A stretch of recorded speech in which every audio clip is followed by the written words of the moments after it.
Mummy. അയ്യോ, ഇതിനൊക്കെ ഇങ്ങനെ തളർന്നാലോ? കർത്താവ് ഒരു പ്രശ്നം മുന്നിട്ട് തരുമ്പോ അതിന്റെ പരിഹാരം കൂടി പ്രശ്നത്തിന്റെ പിന്നിൽ ഒളിച്ചു വെച്ചിട്ടുണ്ടാവും.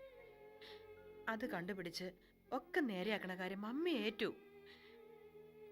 കരയാതെ കരയാതെന്നേ.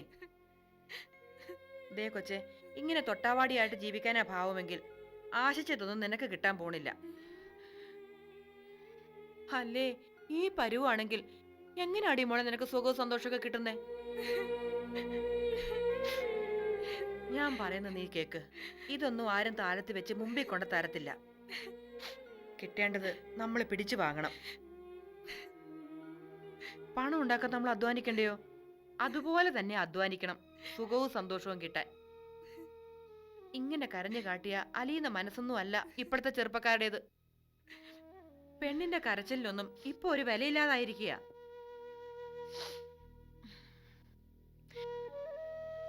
ഞാനിപ്പോ എന്നെ വേണമെന്നാ. ദേ, തൊട്ടതിനും പിടിച്ചതിനും കരയുന്ന നിന്റെ ഈ ഏർപ്പാടൊക്കെ ആദ്യം നിർത്ത്. കരയുന്ന പെണ്ണുങ്ങളെക്കാൾ തമാശ പറയുന്ന പെണ്ണുങ്ങളെ ആണുങ്ങൾക്ക് ഇഷ്ടം. നിനക്കെന്തുവാ വേണ്ടെന്ന് വെച്ച ബലമായിട്ട് പിടിച്ചു വാങ്ങണം. സ്നേഹമാണേലും സന്തോഷമാണേലും അത് നിന്റെ അവകാശമല്ലയോ? സ്വത്തുക്കൾ നിന്റെ കയ്യിലല്ലേ മോളെ? അവനെ വരച്ച വരെ നിർത്താൻ നിനക്ക് പറ്റും. അതിന്റെ ചില സൂത്രങ്ങളൊക്കെ പ്രയോഗിക്കണമെന്നേ ഉള്ളൂ.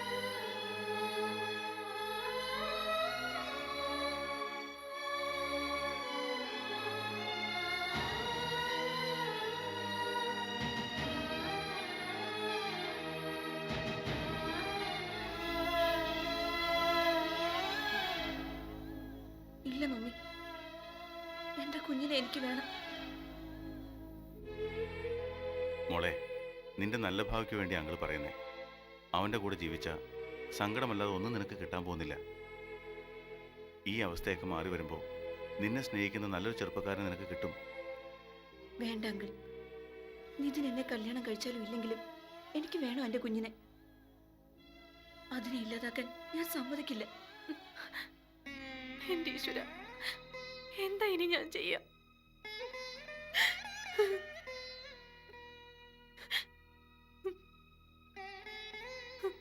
അമേരിക്കയിൽ ജീവിക്കുകയും പഠിക്കുകയൊക്കെ ചെയ്ത കുട്ടിയല്ലേ നീ? അമേരിക്കയിലായാലും ഇവിടെ ആയാലും അമ്മയാവാനുള്ള ആഗ്രഹം ഒരുപോലെയല്ലേ അങ്കിൾ? വയറ്റിൽ വളരുന്ന കുഞ്ഞിനോടുള്ള സ്നേഹവും ഒരുപോലെ തന്നെയാ. അപ്പോ മോളുടെ തീരുമാനത്തിന് മാറ്റമൊന്നുമില്ലല്ലേ? ഇല്ലെങ്കിൽ എന്റെ തീരുമാനം ഉറച്ചതാ. ഞാൻ ഈ കുഞ്ഞിനെ പ്രസവിക്കും. എന്നാ പോലും എനിക്ക് പറയാനുള്ളത് നീ നിതിനെ കല്യാണം കഴിക്കരുതെന്നാ. ഏട്ടാ, ഇതെന്തൊക്കെയാ പറഞ്ഞു കൊടുക്കുന്നേ? ഇവളുടെ സന്തോഷത്തിന്റെ ബാക്കി പകുതിയെങ്കിലും സംരക്ഷിച്ചെടുക്കാൻ ഇതേ ഉള്ളൂ പാർവതി വഴി. എന്റെ മോനെ നിങ്ങൾക്ക് രണ്ടാൾക്കും ഇപ്പോഴും ശരിക്കും മനസ്സിലായിട്ടില്ല. ദുഷ്ടനവൻ. സഹിയിട്ട് അവസാനം നിന്റെ മോൾ ആത്മഹത്യ ചെയ്യുന്നത് നിനക്ക് കാണണോ? എങ്കിൽ അവൻ തന്നെ താലി കെട്ടട്ടെ ഇവളുടെ കഴുത്തിൽ. ഏട്ടൻ എന്നെ വല്ലാത്ത സങ്കടത്തിലേക്ക് വലിച്ചെറിയ ചെയ്യണേ. നമ്മളെല്ലാവരും ആ അവസ്ഥയിൽ തന്നെയാ, ചെകുത്താനും കടലിനിടയിൽ. എന്റെ മോള് അച്ഛനില്ലാത്തൊരു കുഞ്ഞിനെ പ്രസവിച്ച് വളർത്തണമെന്നാണോ ഏട്ടൻ പറഞ്ഞു വരുന്നേ? അങ്ങനെയാണെങ്കിൽ അങ്ങനെ. അവന്റെ കൂടെ നരകിച്ച് ജീവിക്കുന്നതിലും ഭേദം അത് തന്നെയാ. ഏട്ടാ, കല്യാണം കഴിഞ്ഞാ അവന്റെ സ്വഭാവം മാറില്ലേ? മാറും. കൂടുതൽ കൂടുതൽ മൃഗമായി മാറും അവൻ. ആ, ഞാൻ പറയാനുള്ളത് പറഞ്ഞു. ഇനിയൊക്കെ നീ മൃദുലയും കൂടി തീരുമാനിക്കേ.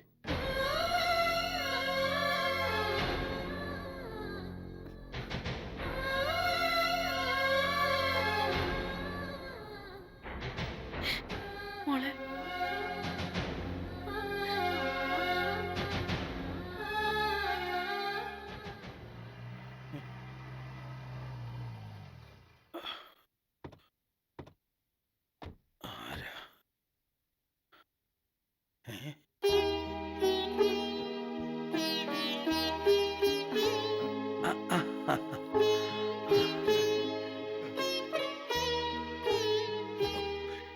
ഇപ്പൊ എങ്ങനെയുണ്ട് മോളെ? വേദനയൊക്കെ കുറവുണ്ടോ? കുറവുണ്ട് കൃഷ്ണമാമ. മോളെ കൊണ്ടിരിക്കുക.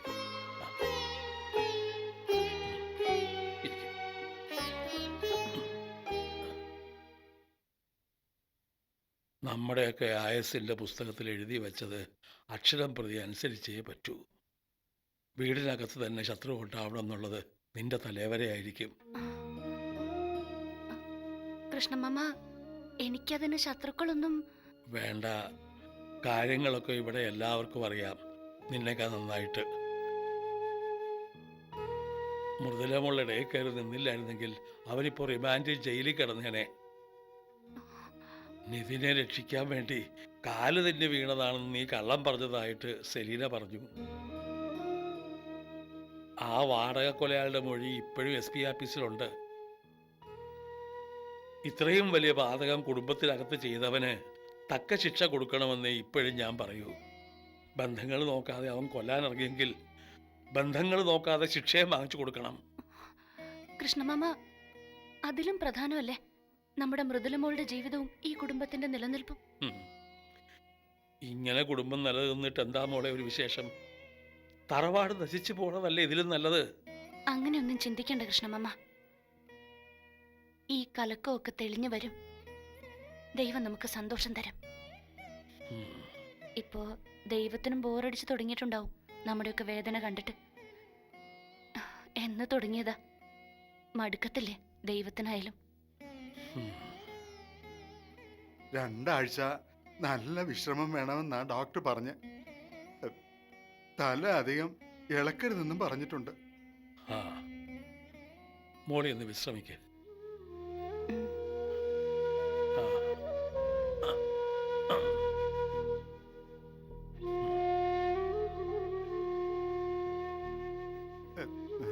മുതലാളി, എന്താ കേശു? ഇനിയും എന്തെങ്കിലും അപകടം സോഫി കുഞ്ഞിനുണ്ടാവുമെന്ന് എനിക്ക് പേടി. ഇതിലും വലിയ അപകടം ഇനി എന്തുണ്ടാവാനാ കേശു? അതല്ല മുതലാളി, നിധിൻ കുഞ്ഞ് ഇപ്പോഴും ഇവിടെ തന്നെ ഇല്ലേ? ഇത്രയൊക്കെ ചെയ്യാമെങ്കില് ഇനിയും.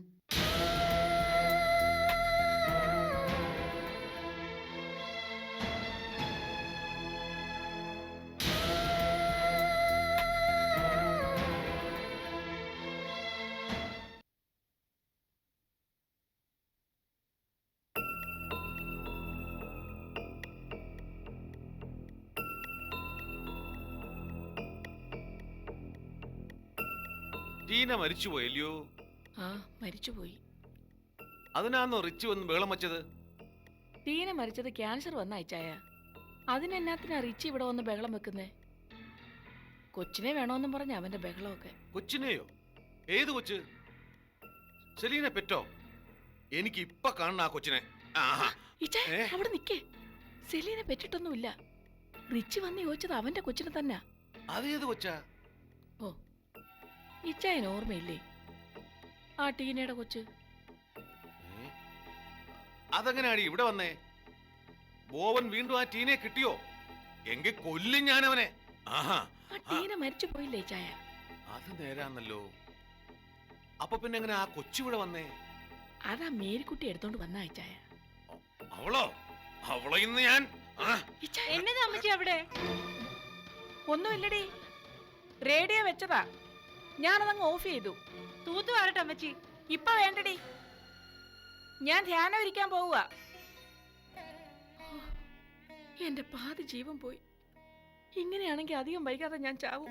അങ്ങനെ പറയല്ലേടി അന്നാമ്മേ. ഇനി ഞാൻ ഒച്ച ഉണ്ടാക്കത്തില്ല. എന്നാലും സെലീനെ പെറ്റ കൊച്ചിനെ എനിക്കൊന്ന് കാണണമായിരുന്നു. എന്റെ പൊന്നിച്ചായ സെലീനെ പെറ്റിട്ടില്ല. അതെന്നാ?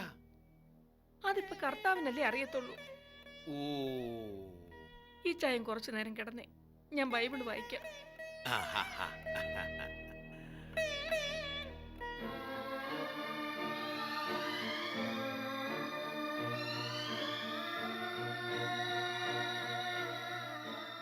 അവൻ പറഞ്ഞു, വിടുവിൻ എന്നാ നിങ്ങളെയും വിടുവിക്കും, കൊടുപ്പിൻ എന്നാ നിങ്ങൾക്കും കിട്ടും, നിങ്ങൾ അളക്കുന്ന അളവിനാൽ നിങ്ങൾക്കും അളന്നു കിട്ടും.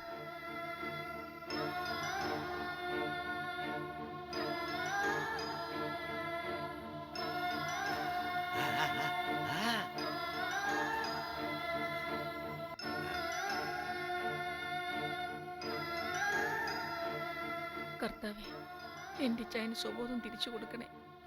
ഞങ്ങളെ ഈ കഷ്ടതയിൽ നിന്ന് രക്ഷിക്കണേ.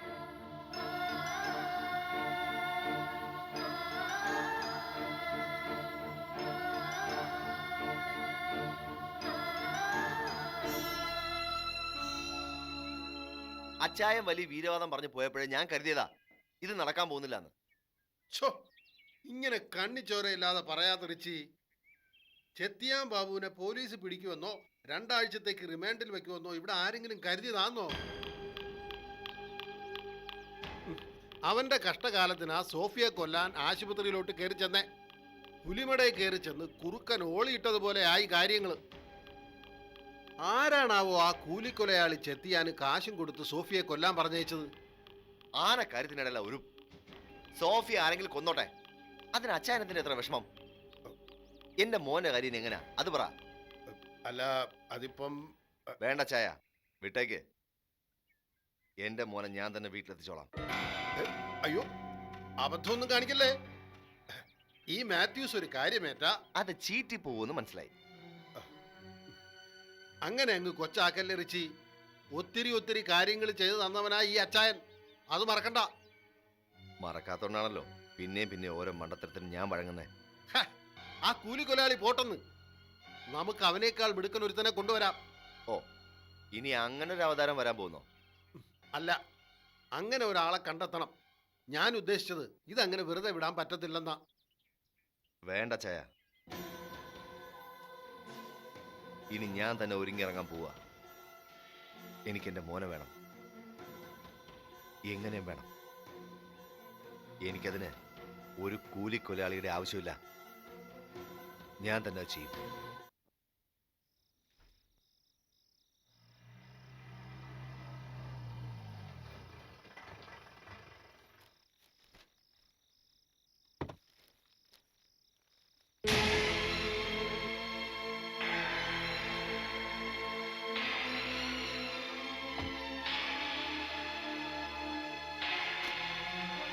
നിതിൻ, മോനെ, നീരേറ്റ് തറവാടെന്ന് പറയുന്നത് ഒരു വംശവൃക്ഷമാ. ഒരുപാട് ശാഖകളും കായും പൂവും ഒക്കെയുള്ള ഒരു വലിയ വംശവൃക്ഷം. അതൊന്നും മനസ്സിലാക്കാനുള്ള അവസരം നിനക്ക് കിട്ടിയിട്ടില്ല. ബന്ധങ്ങളുടെ ആഴവും കഴിഞ്ഞകാല കഥയും ഒന്നും അറിയാത്ത നിനക്ക് എന്നെ പുച്ഛമായിരിക്കും. പക്ഷേ എനിക്ക് നീ സെലീനി ഒരുപോലെയാ. നിങ്ങൾ കസിൻസ് ആണെങ്കിലും എനിക്ക് നീ മോനെ പോലെയാ. ഞങ്ങളുടെ തലമുറ വഴിമാറി പോവാറായി. ഇനി നിങ്ങളൊക്കെയാ തറവാട് നിലനിർത്തേണ്ടത്. നിങ്ങൾ ഒത്തൊരുമയോടെ നിൽക്കണം. കമ്പനികളും എസ്റ്റേറ്റുകളും ഒക്കെയായി ഒരുപാട് സ്വത്തുക്കളുണ്ട് ഇവിടെ. അതൊക്കെ നോക്കി നടത്തേണ്ടത് നിങ്ങൾ തന്നെയാ. ആന്റി, ഞാൻ എല്ലാവരുടെയും ചിന്തകൾ ഒരുപോലെ ആവില്ല മോനെ. ദുരന്തങ്ങൾ സഹിക്കാനുള്ള കരുത്തും ഒരുപോലെ ആവില്ല. മൃദുല ഒരു പാവം കുട്ടിയാ. ഒരു വലിയ ദുരന്തം തലയ്ക്ക് മുകളിൽ തൂങ്ങി നിൽക്കുമ്പോഴും അതൊന്നും അറിയാതെ നിന്നെ സ്നേഹിക്കാൻ ശ്രമിക്കുന്ന ഒരു പാവം പെണ്ണ്. നിന്റെ ഡാഡിയെ നീ വേദനിപ്പിച്ചാൽ പോലും നീ മൃദുലമോളെ വേദനിപ്പിക്കരുത്. നീ എന്റെ തലയിൽ അടിച്ചപ്പോഴുള്ള നിന്റെ മുഖം ഞാൻ മറക്കാൻ ശ്രമിക്കുന്നത് അവൾക്ക് വേണ്ടിയാ മോനെ. അവളെ കാത്തിരിക്കുന്ന ദുരന്തം എനിക്ക് അറിയാവുന്നത് കൊണ്ട് ആ കുട്ടിയെ നെഞ്ചിലേറ്റാതിരിക്കാൻ എനിക്ക് കഴിയില്ല. നീ അവൾക്കൊരു ജീവിതം കൊടുക്കണം.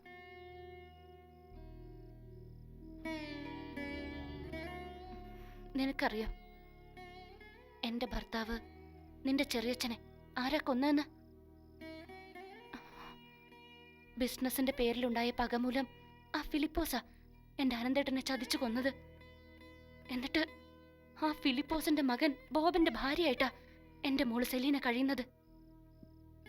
എന്തെല്ലാം എതിർപ്പുകളുണ്ടായി, എന്നിട്ടും അവരൊന്നായി. സ്നേഹത്തിന്റെ ശക്തി അതാ. നിന്നെ വിശ്വസിച്ച പാവം മൃദുലയെ നീ ചതിച്ചു. എന്തിനായിരുന്നു നിതിൻ ഇത്രയും വലിയ ക്രൂരത നീ അവളോട് കാട്ടിയത്? അതാന്റി, ഒരബദ്ധം. നോ, എന്നോട് നുണ പറയണ്ട. നിന്റെ ഉള്ളിൽ ഒരു ക്രിമിനൽ ഉണ്ട്. അരുംകൊല ചെയ്യാൻ പോലും മടിക്കാത്തൊരു ക്രിമിനൽ. നിനക്കറിയാലോ, ആ പാവം പെണ്ണിന്റെ ഔദാര്യം ഒന്നുകൊണ്ട് മാത്രമാ നീ ഇപ്പൊ എന്റെ മുന്നിൽ വന്ന് നിൽക്കുന്നത്. ഞാനോ അവളോ വിചാരിച്ചിരുന്നെങ്കിൽ നീ ഇപ്പൊ കൊലപാതക ശ്രമത്തിന്റെ പേരിൽ അഴികൾ കൊള്ളിക്കിടന്നേനെ. ആൻറ്റി ആൻറ്റി എന്നോട് ക്ഷമിക്കണം. ക്ഷമിക്കാം, എല്ലാം സഹിക്കാം. പക്ഷേ മേലിൽ മൃദുലയോട് നീ ഒരു ക്രൂരതയും കാണിക്കരുത്. അങ്ങനെ വല്ലതുണ്ടായ നീ കാണുന്ന സോഫിയ അല്ല കാണുക, എന്റെ മറ്റൊരു മുഖമായിരിക്കും.